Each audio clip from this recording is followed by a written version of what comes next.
Assalamualaikum warahmatullahi wabarakatuh.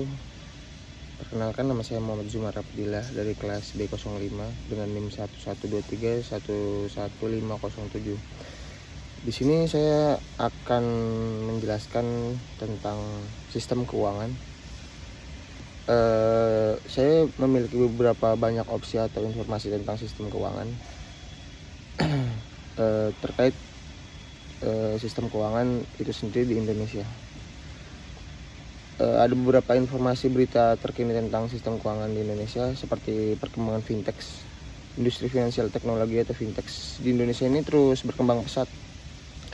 Inovasi seperti pembayaran digital, pinjaman online, dan investasi online semakin populer.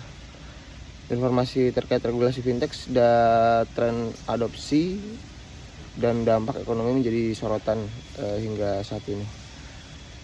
Lalu ada transformasi digital perbankan juga, seperti bank-bank di Indonesia ini terus melakukan transformasi di Indonesia, transformasi digital untuk meningkatkan efisiensi, menjangkau lebih banyak nasabah dan bersaing dengan fintech. Informasi mengenai perkembangan mobil m-banking juga, internet m-banking dan layanan digital lainnya menjadi sangat penting buat perkembangan sistem keuangan di Indonesia saat ini. Lalu juga ada suku bunga dan inflasi juga. Kebijakan Bank Indonesia atau BI terkait suku bunga dan upaya pemerintah dalam mengendalikan inflasi menjadi informasi penting. Perubahan suku bunga mempengaruhi biaya seperti pinjaman, investasi, dan nilai tukar rupiah biasanya. Lalu ada pertumbuhan ekonomi dan proyeksi juga di sini. Informasi mengenai pertumbuhan ekonomi Indonesia baik secara keseluruhan maupun per sektor menjadi perhatian pelaku pasar dan investor biasanya. Proyeksi pertumbuhan ekonomi dan lembaga-lembaga keuangan dan pemerintahan juga makin ikut relevan. Lalu ada perkembangan pasar modal, informasi mengenai kinerja indeks harga saham gabungan, IHSG, nilai tukar rupiah, dan perkembangan pasar obligasi. Menjadi penting juga bagi investor dan pelaku pasar modal hingga saat ini.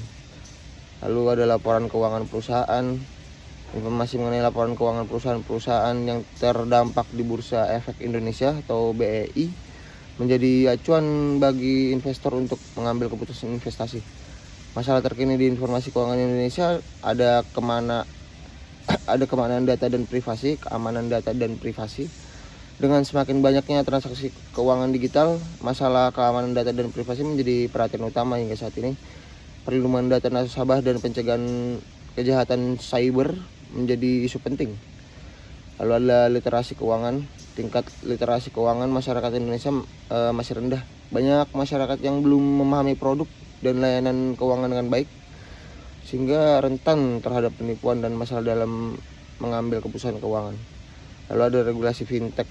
Perkembangan fintech yang pesat menuntut regulasi yang dinamis dan adaptif. Pemerintah dan otoritas terkait terus berupaya menyusun regulasi yang mendukung inovasi namun tetap melindungi konsumen dan menjaga stabilitas sistem keuangan.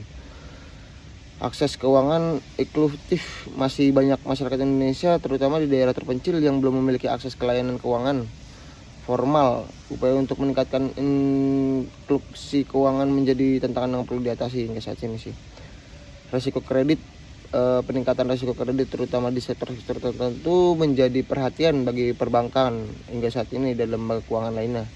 Manajemen risiko yang efektif menjadi kunci untuk menjaga stabilitas keuangan. Lalu gagasan opini tentang pungutan regulasi fintech yang berimbang.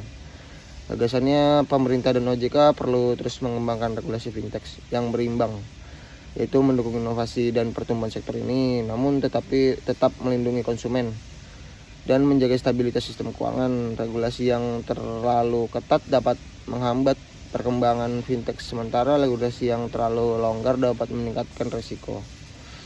Ada opini regulasi fintech harus fokus pada prinsip-prinsip seperti perlindungan data konsumen, transparansi, manajemen risiko yang baik, dan persaingan yang sehat.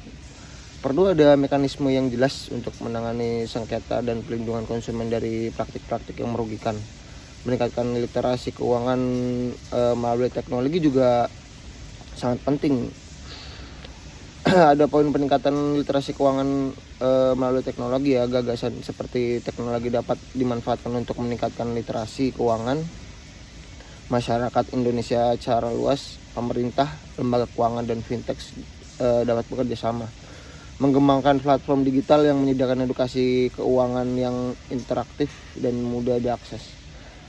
Ada opini program literasi keuangan harus disesuaikan dengan kebutuhan sih berbagai segmen masyarakat, termasuk generasi muda, masyarakat di daerah terpencil, dan pelaku UMKM. Penggunaan gamifikasi video eduktif dan media sosial dapat membuat edukasi keuangan lebih menarik dan efektif.